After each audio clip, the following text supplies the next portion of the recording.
भारतीय सेना के पश्चिमी कमान के commander lieutenant general Manoj Kumar Katiyar ने बड़ा दावा किया है। उन्होंने कहा कि पाकिस्तान फिर से भारत में पहलगाम जैसे हमले करने की कोशिश कर सकता है। लेफ्टिनेंट जनरल मनोज कुमार कटियार ने कहा कि पाकिस्तान के पास भारत से लड़ने की क्षमता नहीं है। उन्होंने पाकिस्तान को चेतावनी देते हुए साफ तौर पर कहा कि पाकिस्तान हरकतों के जवाब में भारत के ऑपरेशन सिंदूर का दूसरा चरण और भी घातक होगा। लेफ्टिनेंट जनरल कटियार ने कहा कि इस बार हम जो कार्रवाई करेंगे वो पहले से भी जोरदार होगी और इस सवाल पर कि क्या पाकिस्तान भविष्य में पहलगाम जैसे हमले कर सकता है, लेफ्टिनेंट जनरल कटियार ने कहा कि जब तक पाकिस्तान की सोच में बदलाव नहीं आएगा वो ऐसी हरकतें करता रहेगा। वैसे अब पाकिस्तान की एक और हरकत उजागर हुई है, खुलासा हुआ है। दरअसल अब संयुक्त राज्य अमेरिका की डिफेंस इंटेलिजेंस एजेंसी यानी कि DIA की प्रकाशित 2025 की थ्रेट असेसमेंट रिपोर्ट में खुलासा हुआ कि पाकिस्तान चीन की मदद से छोटे छोटे परमाणु बमों का निर्माण कर रहा है। इस रिपोर्ट में खास तौर पर चीन के साथ पाकिस्तान के सैन्य और परमाणु टेक्नोलॉजी को लेकर हो रहे सहयोग को रेखांकित किया गया। इस रिपोर्ट में पाकिस्तान द्वारा कम क्षमता वाले परमाणु हथियारों की खरीद भी शामिल है। ऐसे में अमेरिकी रिपोर्ट में यह भी कहा गया कि पाकिस्तान भारत को अपने अस्तित्व के लिए खतरा मानता है, इसलिए वो ऐसे छोटे छोटे परमाणु बमों का जखीरा तैयार कर रहा है और चीन इसमें उसकी मदद कर रहा है। इसी बीच हमने देखा कि अमेरिका से भी लगातार शह मिल रही है, तमाम तरह की डीलें हो रही है। अब जब शह लगातार मिल रही है तो पाकिस्तान एक बार फिर से अपने हरकतों से बाज नहीं आ रहा और इस तरह की हरकतों को एक बार फिर से अंजाम दे रहा है। छोटे छोटे न्यूक्लियर बम तैयार किए जा रहे हैं और इसमें चीन की सहायता मिल रही है।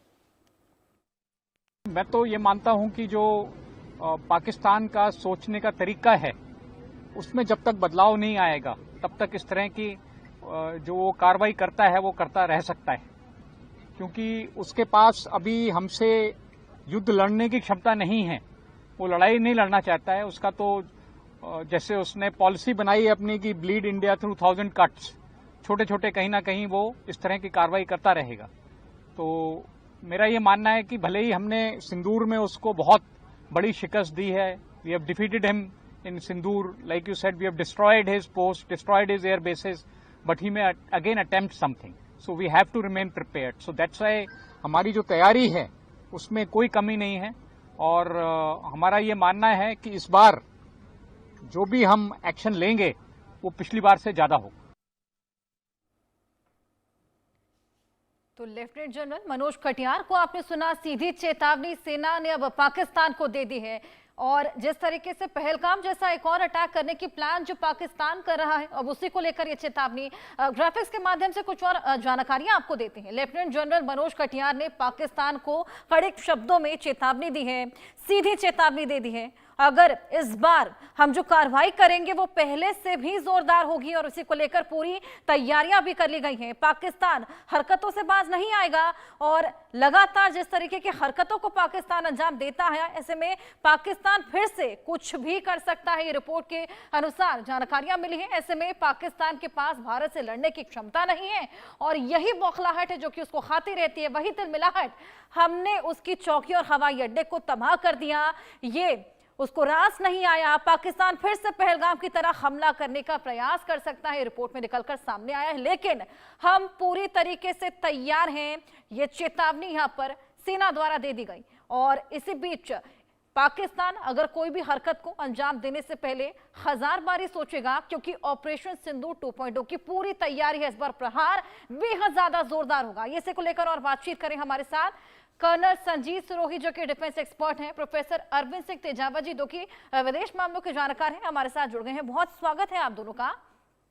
अरविंद जी, सबसे पहले मैं आपके पास आऊंगी। पाकिस्तान अपनी नापाक हरकतों से कभी बाज नहीं आता, एक बार फिर से वही मंशा पाले जिस तरीके से रिपेयरमेंट चल रहा है उन तमाम आतंकी अड्डों का जो कि हमने ऑपरेशन सिंदूर के दौरान ध्वस्त किए थे, और जिस तरीके से लगातार आए दिन फंड्स की भीख मांग रहा है, ये तो हम सभी जानते हैं कि क्यों मांग रहा है। इसी बीच मालूम चला है रिपोर्ट के जरिए कि पहलगाम जैसे एक और आतंकी हमले को अंजाम देना चाहता है। बिल्कुल हर्षा जी, मैं आपकी बात को दरअसल पाकिस्तान के ही एक इंटेलेक्चुअल जो है उन्हीं की बात से आगे बढ़ाता हूँ। उर्दू लिपि में था जिसको ट्रांसक्रिप्ट करके मैंने उस आर्टिकल को पढ़ा था। तो साफ सी बात है कि पाकिस्तान के जो हुक्मरान हैं अमेरिका के आगे जाके शर्मिंदा होते हैं, भीख मांगते हैं, यूरोपियन देशों के सामने जाके शर्मिंदा होते हैं, अपना आत्मविश्वास खो चुके होते हैं। और ये हम नहीं, पाकिस्तान के लोग कह रहे हैं कि पाकिस्तान की नीतियों में कहीं ना कहीं गड़बड़ थी।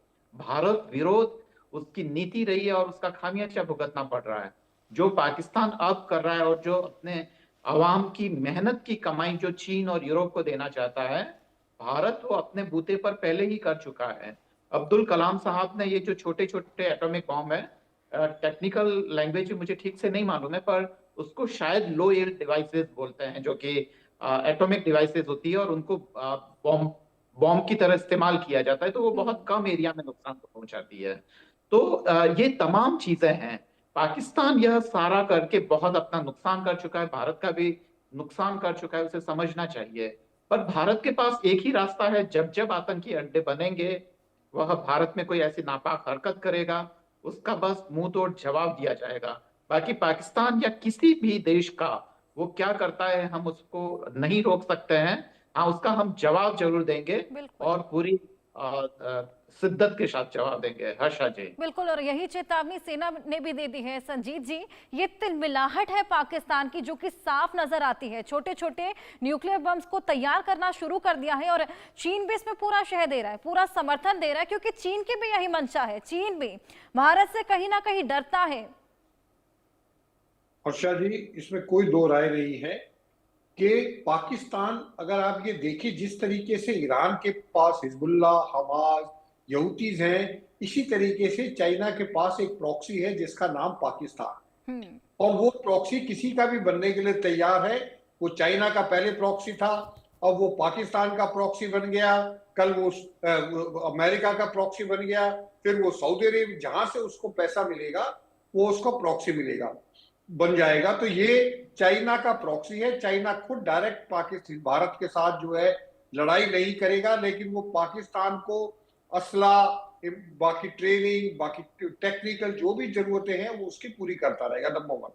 नंबर 2, आपने जो है लेफ्टिनेंट जनरल मनोज कटारिया का जो आपने भाषण भी सुनाया, ये पहली दफा हो रहा है भारत की हिस्ट्री में, भारत की मिलिट्री में, कि भारत के जो चीफ हैं या भारत के जो जनरल्स हैं वो अब बयान देना शुरू किया उन्होंने। पहले सिर्फ लीडर्स बयान देते थे, अब जो है जनरल्स भी बयान देते हैं। पहले आर्मी चीफ ने बयान दिया, फिर एयरफोर्स चीफ ने जवाब दिया, अब ये वेस्टर्न आर्मी कमांडर है जिनका पूरा का पूरा जो रोल है वो पाकिस्तान के अगेंस्ट है। तो वो जो कह रहे हैं उसको हमको बहुत ध्यान से समझना चाहिए। उन्होंने कहा है कि जब तक पाकिस्तान की सोच नहीं बदलेगी, और मैं ये गारंटी के साथ कह सकता हूं कि पाकिस्तान की सोच नहीं बदलेगी, क्योंकि पाकिस्तान हमेशा भारत को अपना ये दिखाता है कि भारत हमारा अस्तित्व खत्म करना चाहता है। तो वो कहता है कि हमारी लड़ाई जो भारत के साथ है वो हमारे अस्तित्व की लड़ाई है। तो उसको अपनी जनता को ये दिखाता है कि भारत हमारे ऊपर कभी भी कब्जा कर सकता है।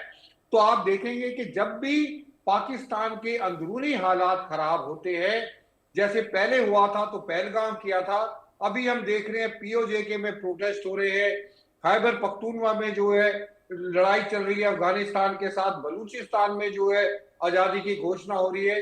तो वो दिन दूर नहीं है कि दूसरा पहलगाम होने वाला है और भारत इसके लिए पूरी तैयार है। अब दूसरा पॉइंट आता है जो आपने मेंशन किया है कि चीन जो है छोटे छोटे न्यूक्लियर, उनको टैक्टिकल न्यूक्लियर बॉम्ब्स कहते हैं, वो ज्यादा एरिया को नुकसान नहीं पहुंचाते, क्योंकि पाकिस्तान को ये पता है कि जिस तरीके से हमारे जनरल्स और हमारे आर्मी चीफ वगैरह जो बयान दे रहे हैं, उनको पता है कि सिंदूर 2 जो होगा वो बहुत ज्यादा खतरनाक होगा। और खतरनाक का मतलब है कि हमारे फौजें पाकिस्तान के अंदर घुसेगी। तो जब पाकिस्तान के अंदर घुसेगी तो फौज को रोकने का कन्वेंशनल वॉरफेयर में पाकिस्तान के पास इतनी ताकत नहीं है कि वो भारत सेना को रोक पाएगी। तो इसलिए वो छोटे छोटे न्यूक्लियर बॉम्ब, बिल्कुल जिनको ताकत नहीं है सर, लेकिन ओडेसिटी पूरी पूरी है।